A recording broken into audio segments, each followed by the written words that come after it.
many podcast episodes have you done? I feel like I learn more and more about you every day that we see each other. With my podcast, it's episode 74 now. 74. Okay. Yeah, So over 4 years. you're in the thick of it. That's 4 years episodes. You do them like every couple weeks or not something? regular. Yeah, it's just whenever there is a guest and a suitable date for it. Mm-hmm. And yeah, I wouldn't be able to stick to like a strict schedule. So it's just as it works. Yeah. But you're has it helped with like, I don't know, just your ability to be on camera, to be in front of people, like speaking? Definitely very much. Like I used to be nervous, shy, prepared a lot for my appearances, whether in front of the audience or in front of the camera. And like practice makes better, if not perfect. Yeah. Do you do it? How many do you do in English? Is it normally just in Czech, or have you done English stuff before? Yeah, it's mostly in Czech. My own podcast, Trezor appearances, basically all in English. And with my podcast, I recorded a couple of episodes in English during BTC Prague. Mm-hmm. Yeah, like last summer. Yeah, I guess the one before that. Usually that's just basically for me, because on the Czech channel, people won't watch content in English. So it's very low view count, but I have like an excuse to talk to the Bitcoin greats, to the Bitcoin OGs for like an hour. You've got the reasons for setting things like that up. Yeah. You're just a man of mystery to me. I feel like the gaps have been slowly filling in since I started working. It's been a year now since we met each other. Mm-hmm. This is Josef Tětek. For anyone who doesn't know, who's listening or watching the podcast, or Pepa, as they say in the Czech Republic. In Czech, That's like the nickname. I've never understood that exact transition on a nickname. How does it go from Josef? Is there an actual story? I never researched it, but my theory is it comes from the Italian Giuseppe, because Giuseppe has both like Joseph and Peppa in it. So I think that's where it comes from. Similar to Hans or John. Like John in Czech is either Jan or Honza. Yeah. So also that's the other totally one. That's the other name. different versions. And I think that comes from Johannes, because that also has like John and Hans in it. So is this confirmed? Or are you saying these are just your personal theories? It's my theory. That's pretty solid. As soon as you said that, I was like, that has to be it. Yeah, that's what I thought. All the European languages just mingle with each other. Yeah, so the way these mix and cross over. And so it just makes sense. You have these different versions of the names, and there is some common root. Yeah. I feel like we both have this, or you can tell me if you've had this problem. I think we might have overlap here as well. Do people ever... The first thing when they hear your name, they talk about the cartoon? My daughter actually thought like, because, your kids usually don't learn your name until some age. Yeah. Or they don't pay attention to it because you're just the daddy. Mm-hmm. So my younger daughter, when she was like 3 and she learned I'm called Peppa, she was really laughing because Peppa for her was... Because that's when the connection was made. Yeah. How old was she when that happened? I think it's like 3. 2 or 3. Yeah, that's like the funniest thing in the world to a kid at that age. Yeah. If that happens.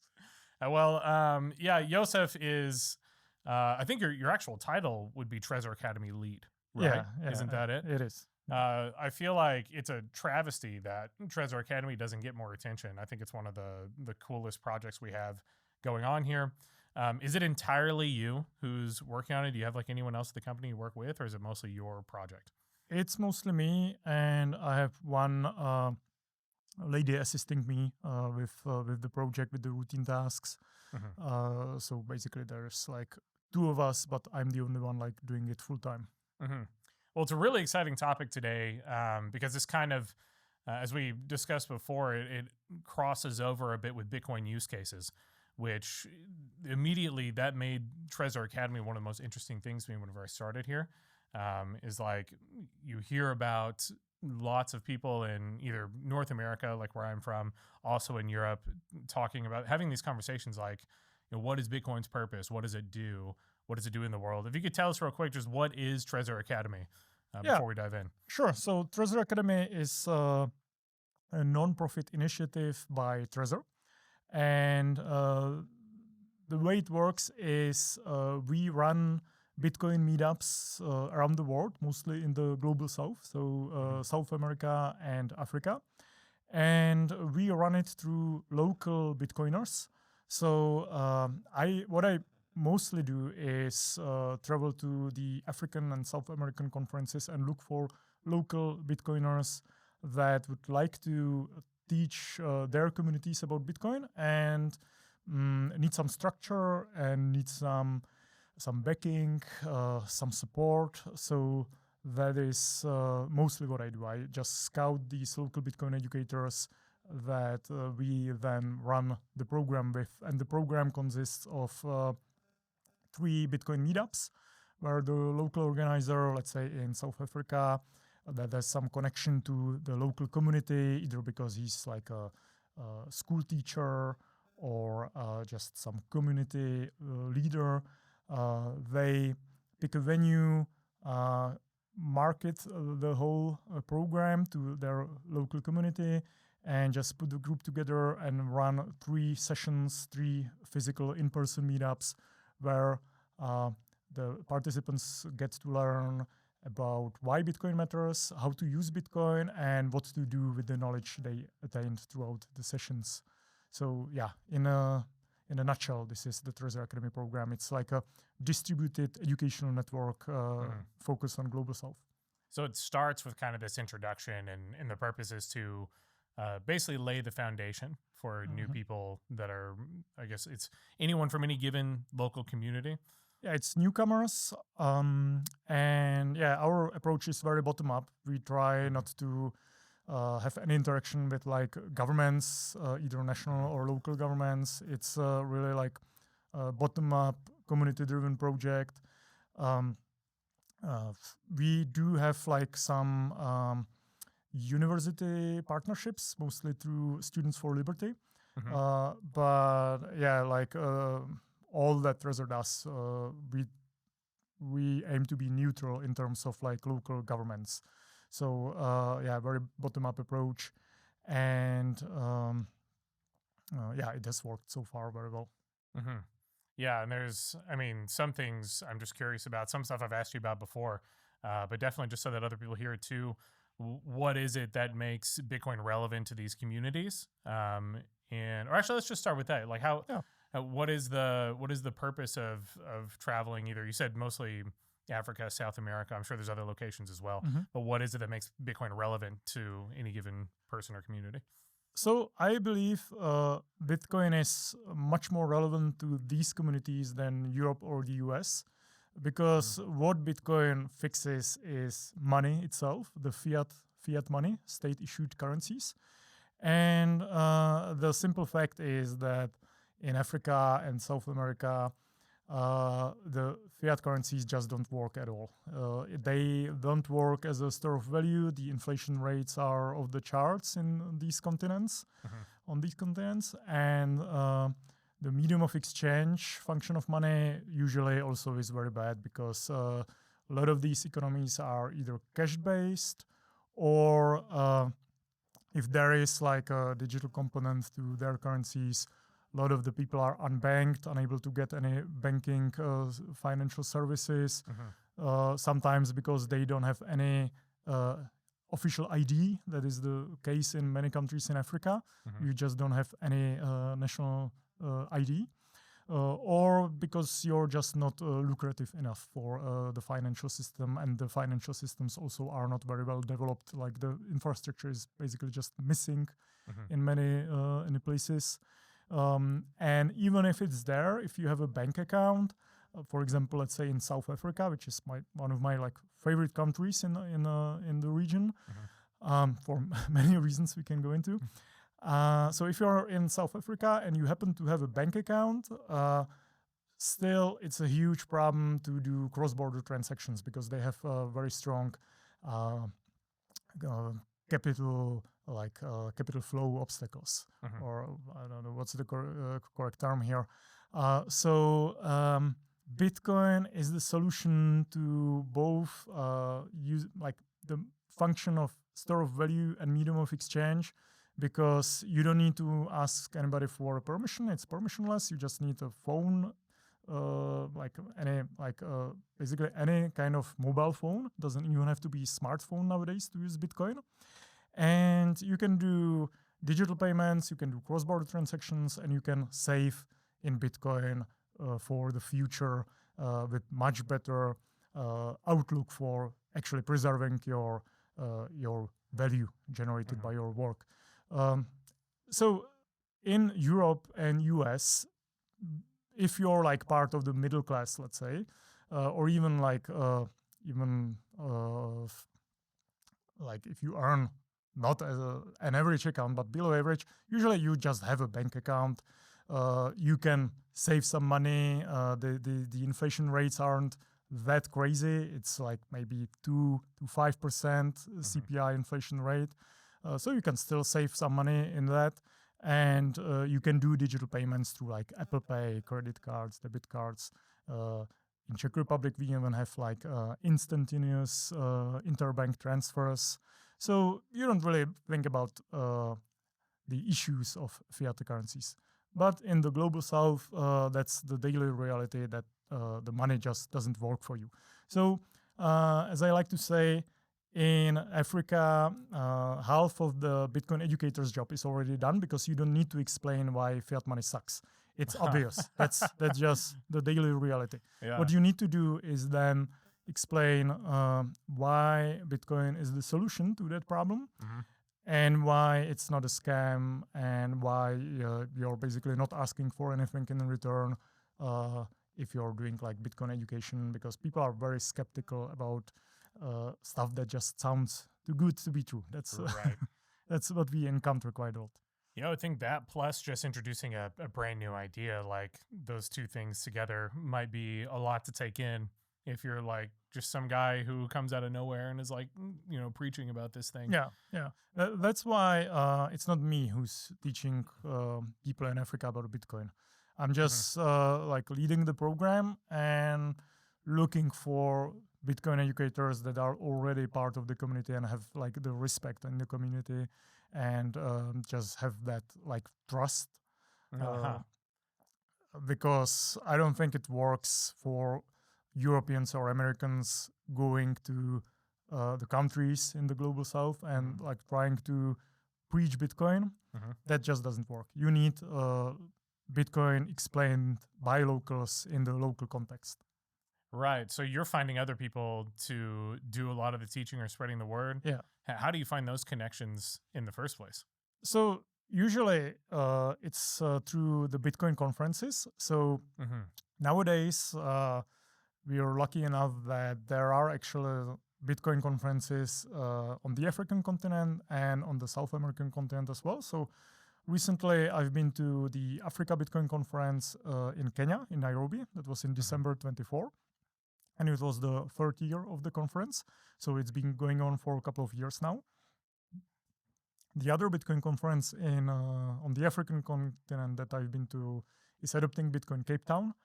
So that's in remember you going to that. South Africa. And usually you can meet like passionate local Bitcoiners at these conferences, not just locals from where the conference is happening, but from the surrounding countries as well. So in Nairobi and Cape Town, I've met people from across the continent. Yeah, we talk.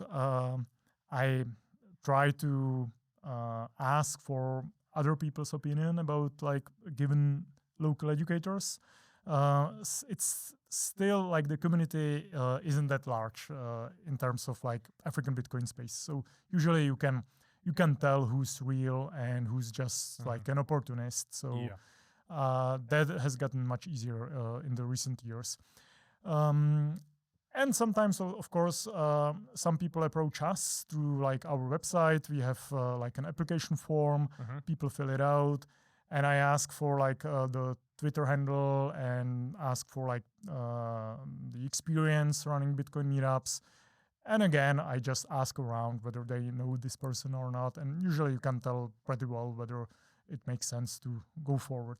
But the Bitcoin conferences are the main way for me to like scout for the local educators. And also in terms of the South American continent, I was to SETSConf in Brazil, in Sao Paulo, to meet like Bitcoiners from Brazil, Argentina, a couple other countries. And yeah, it's hard to fake like being a Bitcoiner at a Bitcoin conference usually. Yeah. Usually you can tell like who's figure it out pretty quick. Yeah. That's I guess something I'd always wondered. I never thought to ask, but like I was like, how much outreach is this guy doing just all on his own? Like I was like, you can't possibly be like heading all of the. I was looking at the website the other day and all the different locations where we've had Trezor Academy events. There's quite a few in this way, even compared to a year ago. There were like way more icons on that page than I remember seeing before. Yeah, so in 24 we ran more than 40 programs in more than 20 countries. So yes, it will be impossible for me to be like present for all these meetups. And 40 programs means more than 120 meetups because it's 3 meetups for each program. So it's like a template program. I have written like the curriculum and we continually refine it with our organizers across the world. But the curriculum is more or less the same for all the programs. But we tell the organizers that they should adjust it to their local context. Maybe they will highlight some of the use cases for Bitcoin and they don't have to mention others. Really depends on like what they are dealing with, basically. Because for like the business community in some African countries, there is going to be different use cases of Bitcoin, like more important than in a township, for example. So it really depends on having like a good network of educators that I can trust, because I cannot really micromanage all of these programs. And so far, I was pleasantly surprised by the quality of the educators that I meet and that we run the program with. And they've been doing really an amazing job. I would like to highlight a couple of them.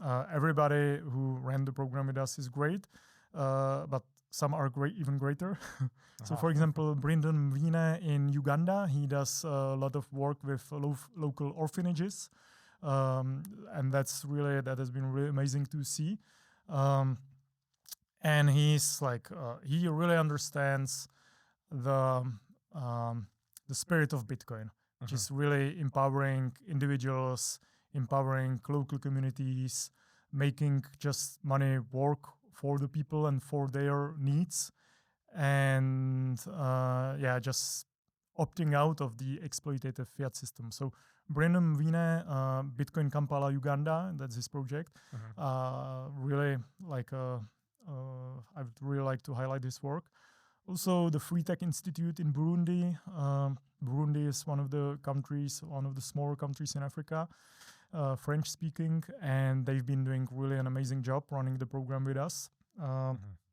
And these guys have been like so good with like doing financial literacy programs that now they have like educational grants from other companies, not just us, and they were able to open up like a full-time Bitcoin space. It's called BTC Schule, and they just managed to put themselves on the map and just make it their full-time job to like raise the level of financial literacy in the country, which is really amazing for like guys from Burundi, a country that I guess nobody heard of in the West.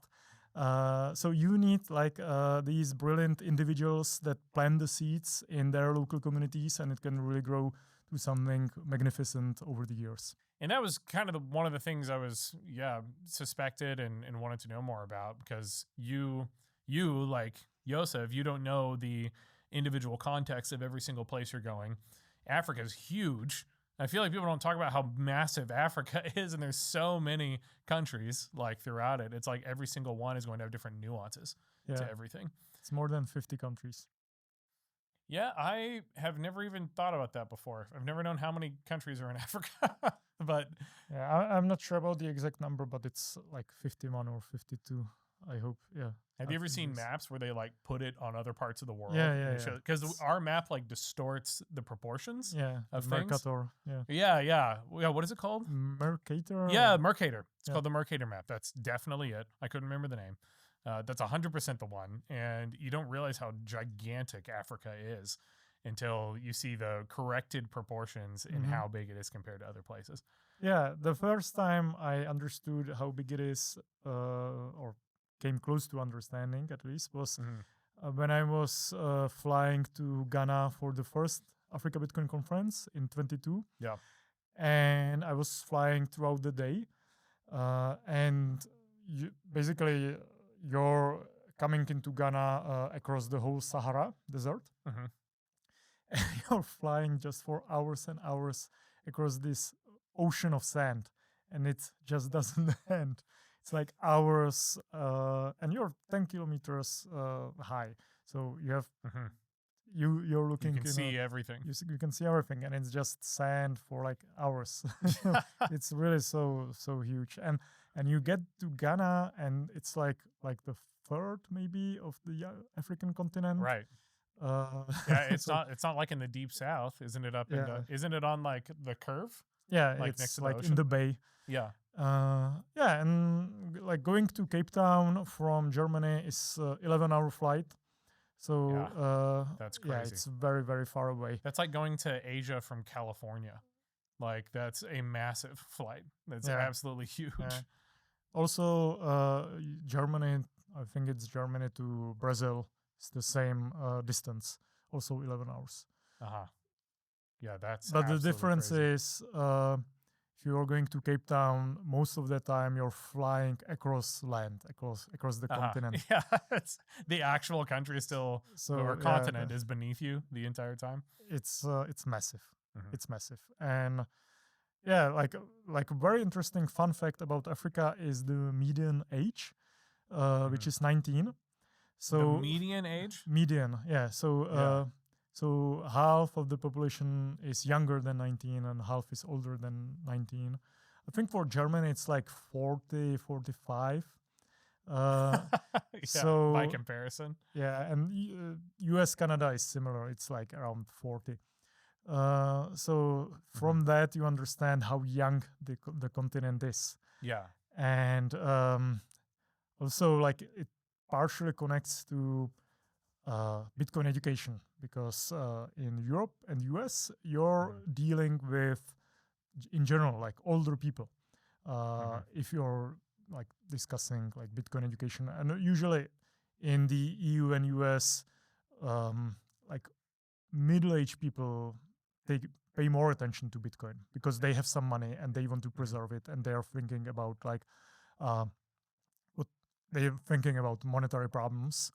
And in Europe and US, you need to, I guess you need to be mature to some extent to think about money, because as I said, for common like people, it's not like a daily problem to think about money. In terms of, does it work as a store of value? Does it work as a medium of exchange? Because it usually works. So you need to get to a level where you understand like inflation and how it eats up your savings over the years. And maybe you need to do like some exotic transactions, like cross-border transactions with your businesses and stuff. So it's not like what you usually think about when you're 19 in a high school. But if you're in Africa, it is what you think about. And also if you are around 19, which is the median age in Africa, then you're like an internet native type of person. So internet native type of money, which is Bitcoin, comes more natural to you. Well, you're right. So like the set of circumstances is much better in Africa for you to understand Bitcoin, to really get it. than in the EU and US, because first, you're likely to be much younger and internet native. And second, you understand what's the problem with fiat currencies. You understand it very instinctively, because that's what you grew up with. Like it's just more apparent. Yeah, it's very apparent. Yeah. So in that sense, would you say, I mean, earlier you said like, oh, it can be harder to kind of get into the market because it's like this new thing for people. But from the perspective of people who are, like you said, used to the internet, like that aspect would make it easier, right? Yeah. Yeah. Definitely makes it easier. What's also nice in terms of, or nice, it's just a fact, in terms of some African countries, there's a lot of feature phone usage. So basically the old Nokia style button phones. And one of my favorite Bitcoin projects that came from Africa, from South Africa in particular, is Machankura, which allows you to have a Lightning balance and send and receive Bitcoin through Lightning on the feature phones through like USSD protocol, which is like better structured SMS, let's say, to put it in layman's terms. You said it's called USSD? USSD. So it doesn't have to do with the US dollar. No, it doesn't. It's a different thing. Just, yeah, it's okay. It means like some unstructured something data. And so, yeah, that's like very neat about watching the Bitcoin space in Africa, that people are coming up with these hacks to be able to use Bitcoin in like a low-tech or hostile environment, and they still manage to get it working. So you can use Bitcoin on a feature phone, on the old like Nokia-style dumb phone in Africa, and it's multiple countries. It's like 7 countries across Africa, and the project is called Machankura. You told me about that like a year ago, and I completely forgot about it. Yeah. Because that is such a cool idea. I'd never heard of it until you told me.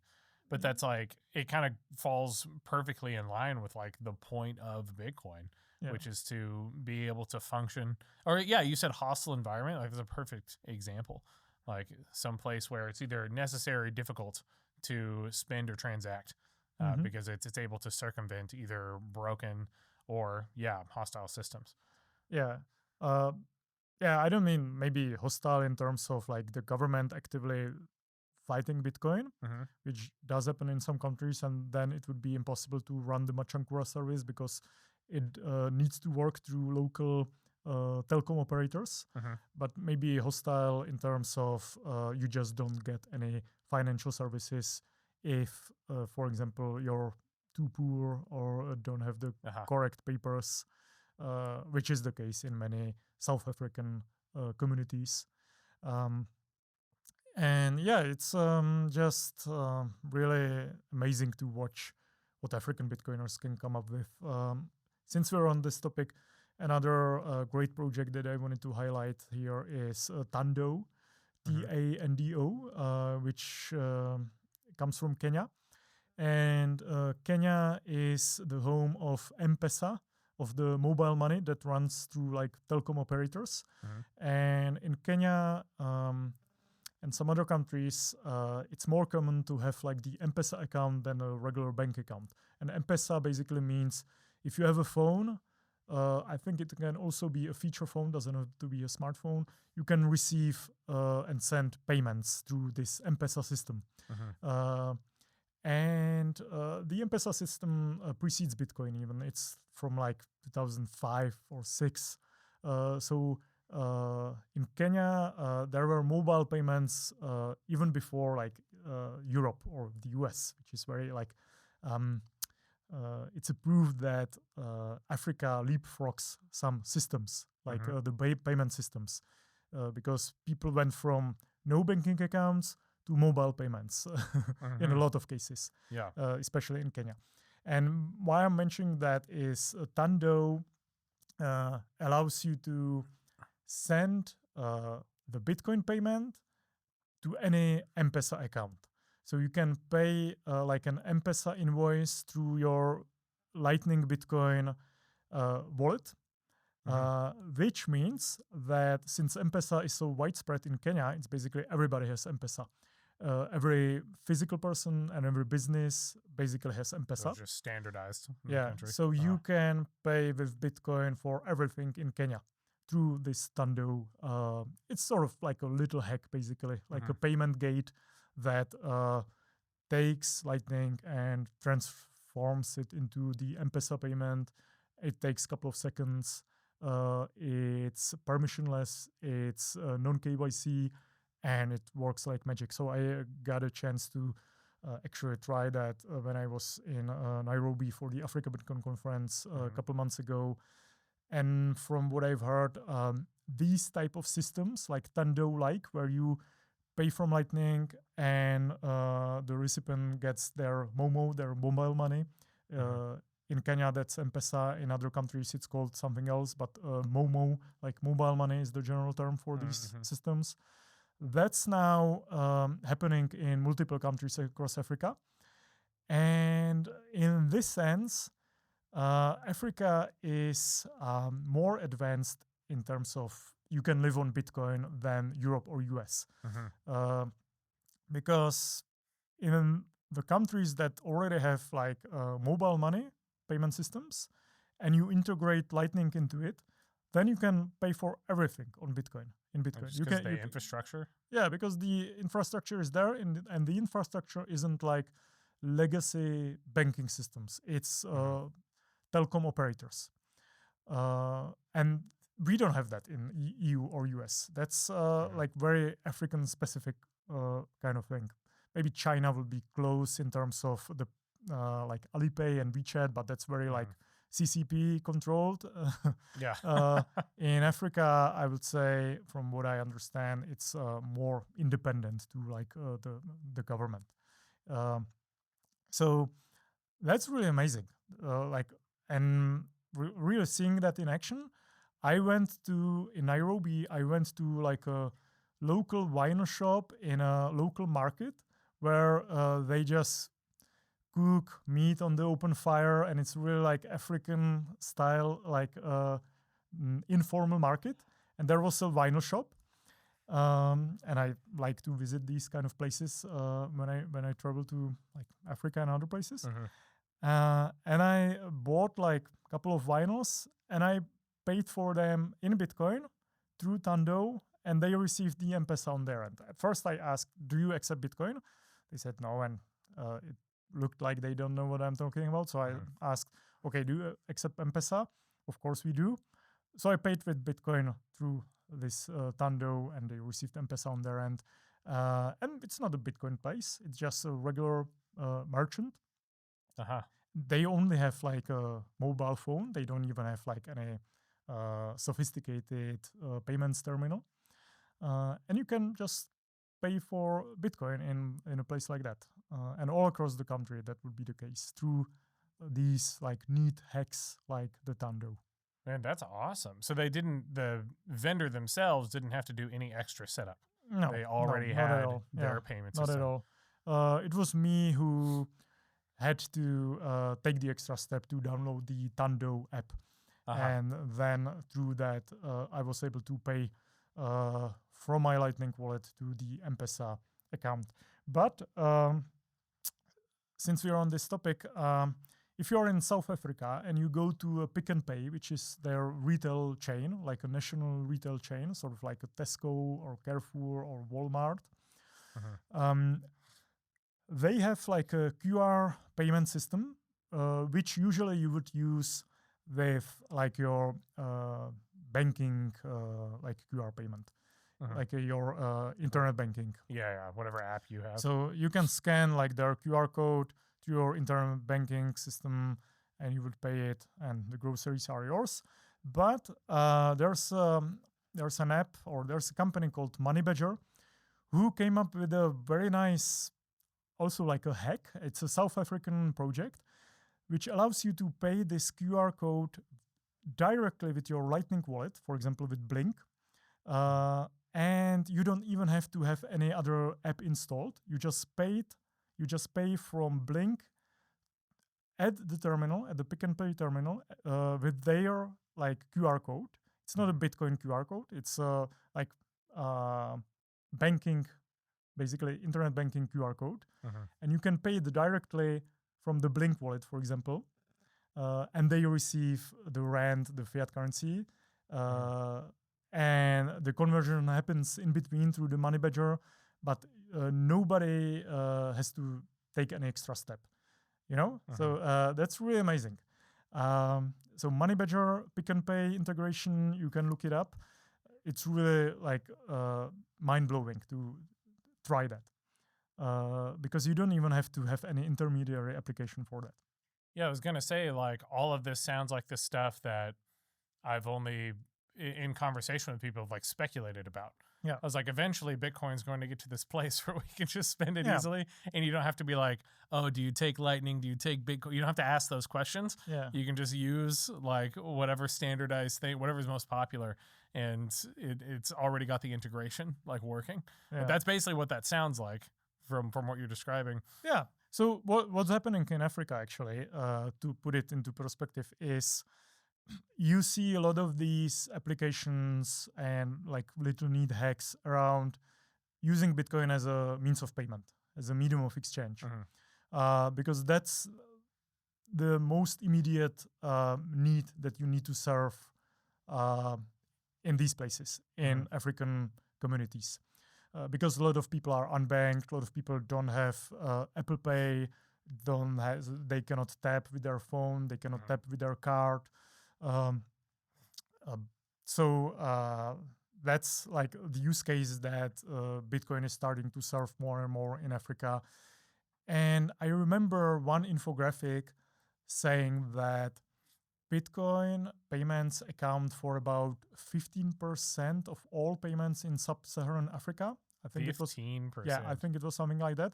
And it was the region with the highest share of Bitcoin payments around the world. Like sub-Saharan Africa has the highest share. Yeah, that's a big number. Yeah, and it was really, really amazing, like really mind-blowingly high. I wouldn't expect that, but it's the share is much bigger than Europe or US. Because we don't need Bitcoin as a medium of exchange, to be honest, in the Western world.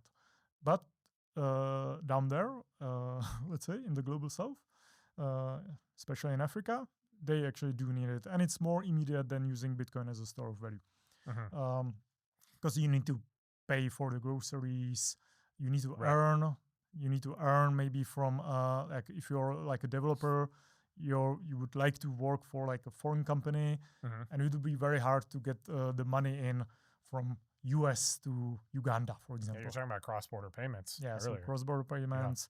And if you get that, if you earn Bitcoin, it's also very neat if you can actually go to your grocery store and pay with Bitcoin immediately without going through any exchange. Right, using these systems you've described already. Right. So Tando, Money Badger, and a couple others that are emerging. And it's all happening very fast.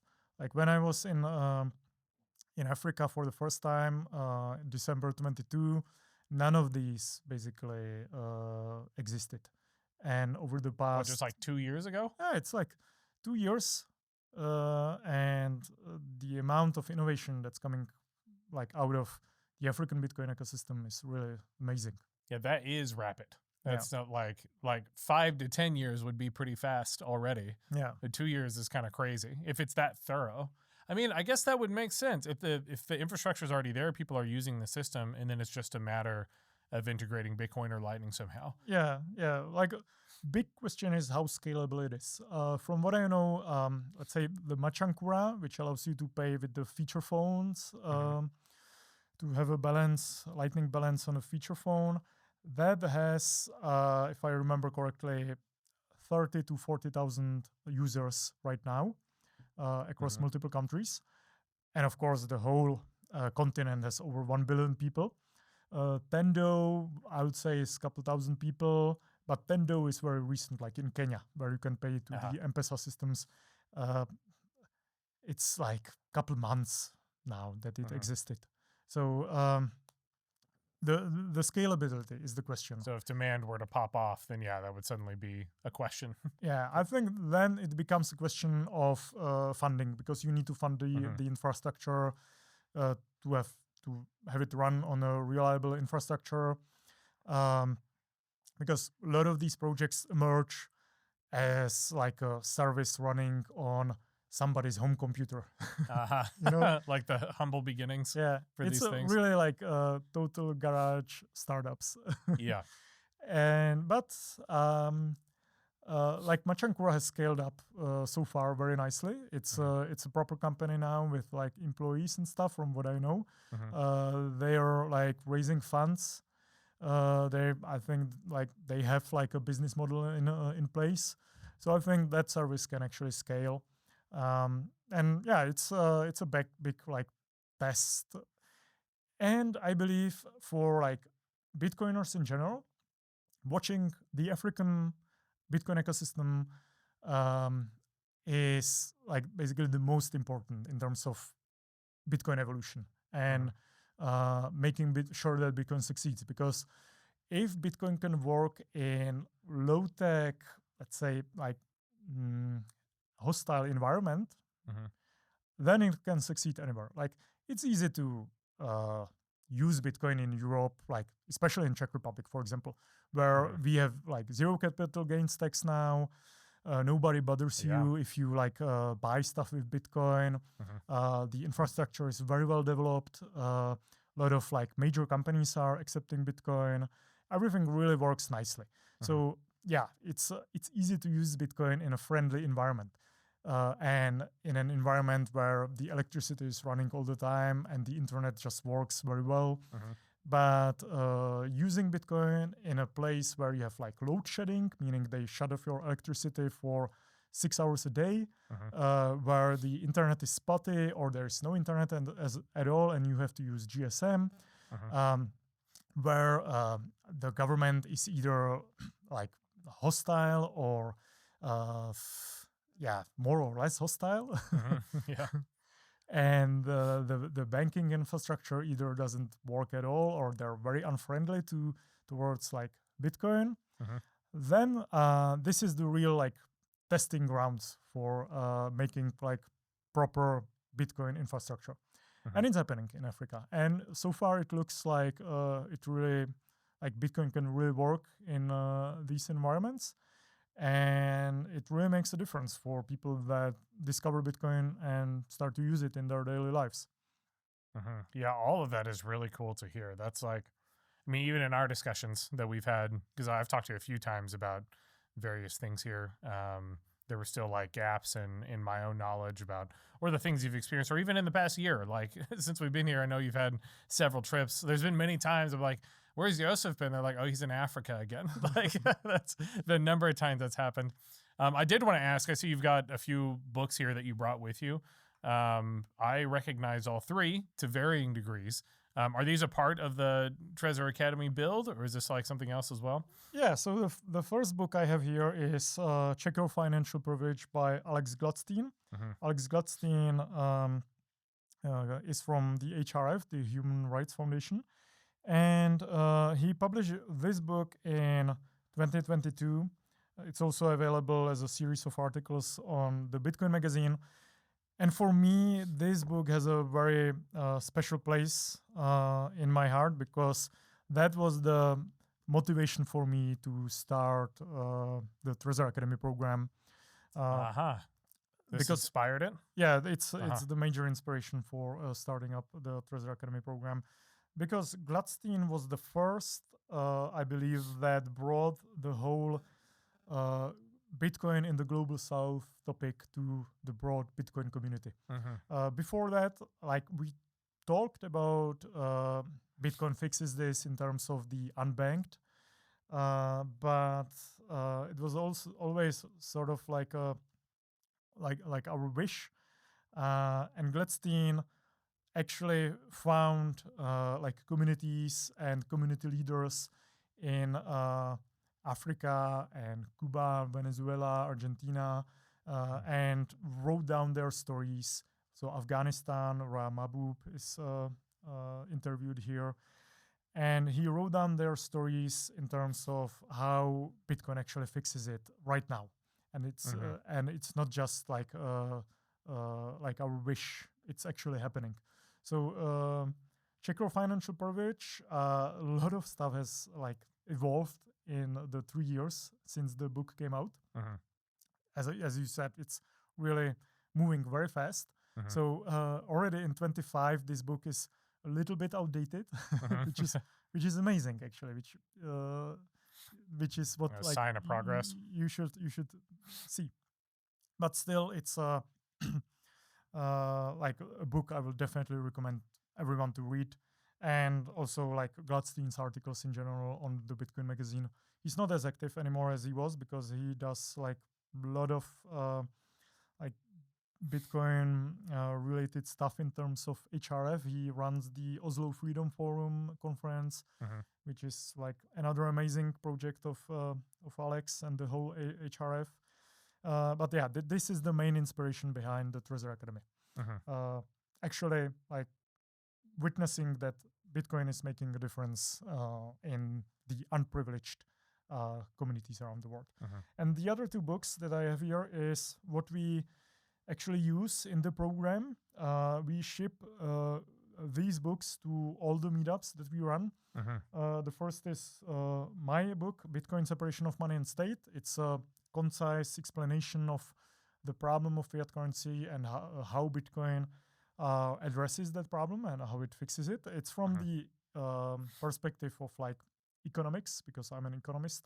So I describe like the nature of monetary history and the time preference, how the nature of money affects our time preference, and Bitcoin is savings, stuff like that. Really like basic stuff, but it has memes and people in general find it very accessible. And the other book that we use in the program is Bitcoin Kids, which is a book by a Cameroonian author, Nzonda Fotsing. He's actually pictured right here in the back of the book. And this is a very nicely done book because it is basically a cartoon. And it is for kids, but also for like families in general. Because what the book does is it follows like a family, like a farmer family that discusses money in general and Bitcoin. They discover Bitcoin and then discuss like what Bitcoin is about.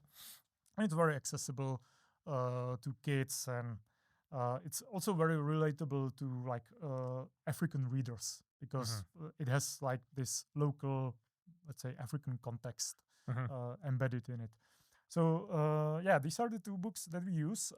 They are both in English, and we're also working on translations into Swahili, French, and maybe some other languages.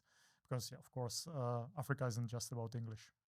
Yeah, I mean, all three are super cool. It was not until you told me about all of these, I think you introduced me to as well, that I discovered them too. And like some of the concepts, like you were saying in Check Your Financial Privilege, it's like I'd never thought about some of these things from like I was like the typical, I guess, Westerner of like thinking of like Bitcoin as being the investment type of thing. Like that's how I started. I think a lot of people probably start that way.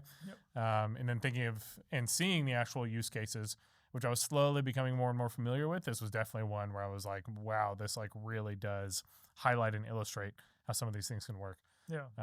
So yeah, definitely agree with you there. One question that I had as well, just about these, since this kind of relates to, you said the kids in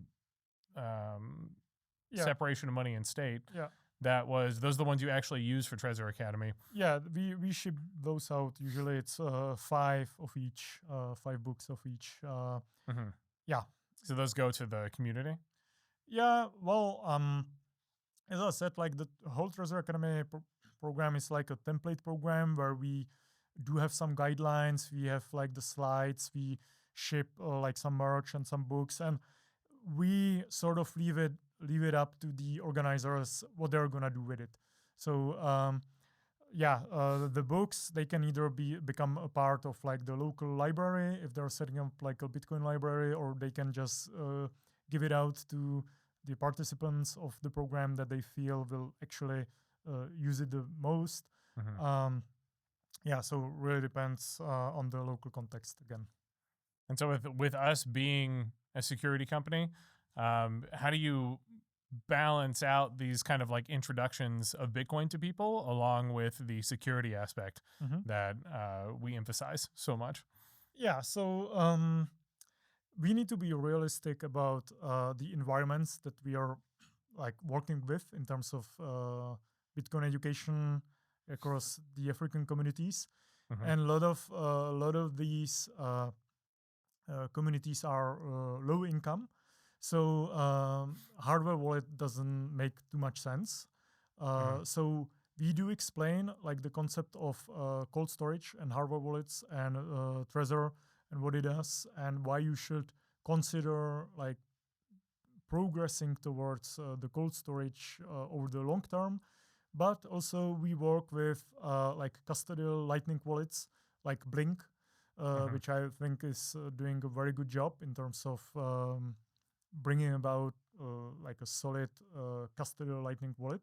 So that's the one we recommend in the program. And we explain owning Bitcoin as a progression. You start up with the Blink if you have like $10 worth of Bitcoin, because self-custody just doesn't really make sense for these amounts, because then you're hit with transaction fees. You need to set up a channel, let's say like a Lightning channel, and it will eat up some of your Bitcoin. So we recommend starting up with Blink, but then as you go on, you earn Bitcoin, you maybe receive Bitcoin from your family abroad. You should progress towards self-custodial Lightning like Phoenix, where yes, you will have to eat up some fees setting it up. But it just makes sense from like security perspective if you have like $100 worth of Bitcoin and more. And as you go on, if you have like $500 worth of Bitcoin or more, you should consider getting like a cold storage hardware wallet. So we explain it as this sort of progression, which I believe is sort of missing in some Bitcoin education that we like can see in the community, because like some people are really strong self-custody maximalist.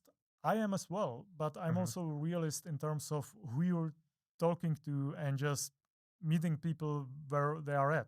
Yeah. And if you are if you're trying to explain Bitcoin to someone who earns like $50 a month, they cannot buy a hardware wallet, right? And even if they get a hardware wallet for free, maybe as a giveaway, still the on-chain fees can be prohibitive, like receiving and sending and UTXO management and stuff. If you're dealing with low sets amount and you need to pay for the on-chain fees, it just doesn't really make sense. So I'm definitely I have a pragmatic approach in terms of explaining self-custody as a progression, and that I've put that into the Trezor Academy program because it just makes sense in the local context, in the low income context. Yes, so that's how we approach it. The newcomers that learn about Bitcoin need to understand that there is a progression they should undergo in the long term. Also, they shouldn't be turned away with, okay, you need to buy this device, you need to take care to have at least like 1 million sets worth of UTXO and stuff. Right.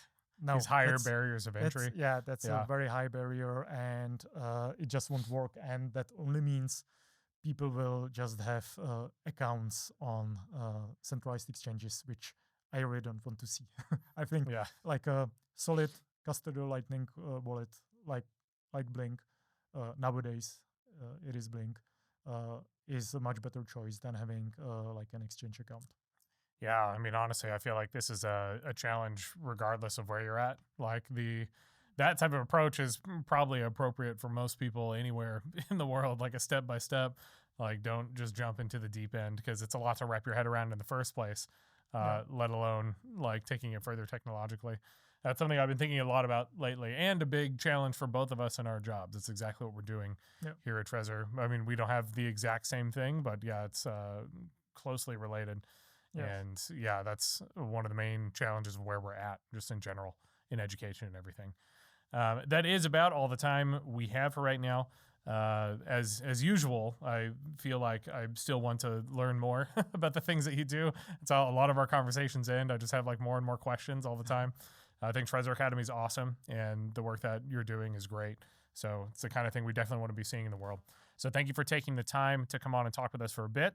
We'll see you around. Hopefully more people get to know your face and your name and more about Trezor Academy in general. But we always end with the awkward handshake. Since we have these big microphones in front of us, you kind of have to reach around. All right. Thank you for coming out. Thank you, Sean. And yeah, we will see you around. All right. Thank you so much for coming on. All right. Thanks. Yeah. Thank you, everyone.